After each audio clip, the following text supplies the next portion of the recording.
estilo.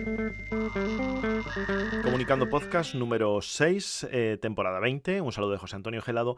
Y vamos directamente con lo último que he publicado en el blog para responder a una duda muy frecuente, que es un poco el lema y el tema central que quiero esta temporada darle al podcast, que sea resolver dudas frecuentes sobre podcast, cosas que me consultan, cosas que me llegan como consultor de podcasting, como productor, en fin, pues dentro un poco de las dudas frecuentes que tiene un creador.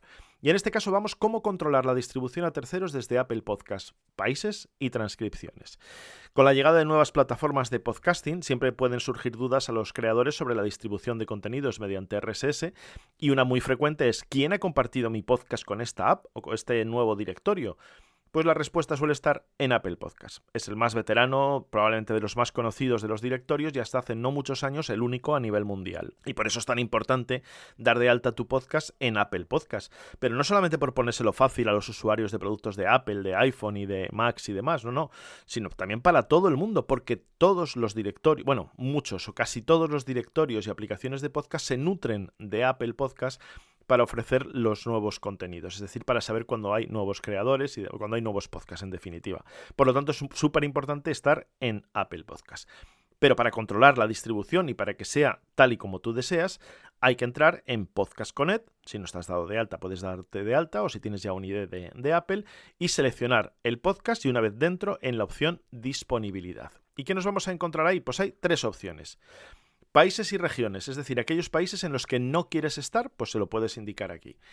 Distribución, porque si no por defecto son todos los países. Distribución, que esta es la clave para que tu podcast no aparezca si no quieres en otros sitios, porque por defecto tu programa está disponible para la distribución a través del catálogo de Apple Podcast. Los servicios dependen del catálogo para descubrir nuevos programas, pero puedes cambiar este ajuste en cualquier momento. Aquí estoy leyendo literalmente lo que pone en esa parte.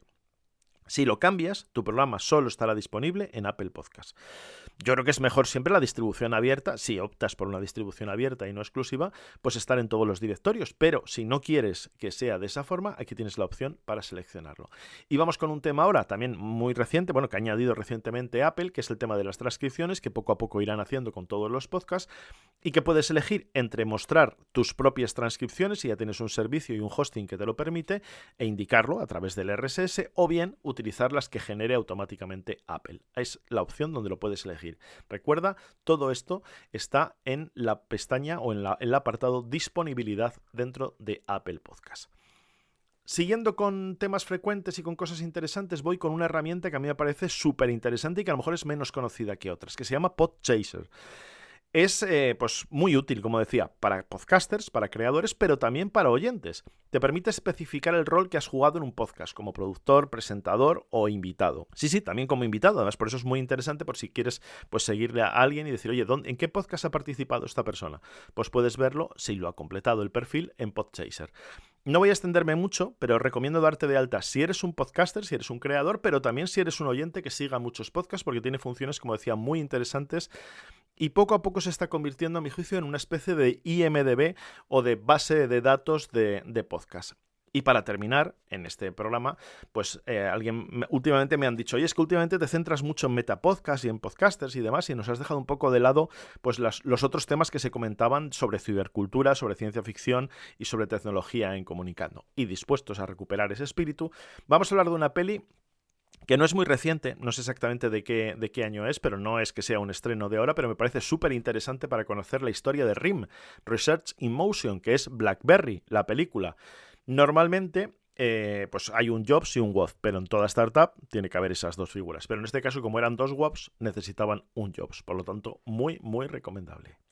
¿Y de qué va la película? Pues en resumen cuenta la historia de RIM, el ascenso tras inventar uno de los primeros smartphones del mundo y la caída en picado tras la aparición del iPhone que no supieron gestionar. Por lo tanto, yo creo que es una peli muy recomendable para saber cómo fue el origen y evolución de BlackBerry.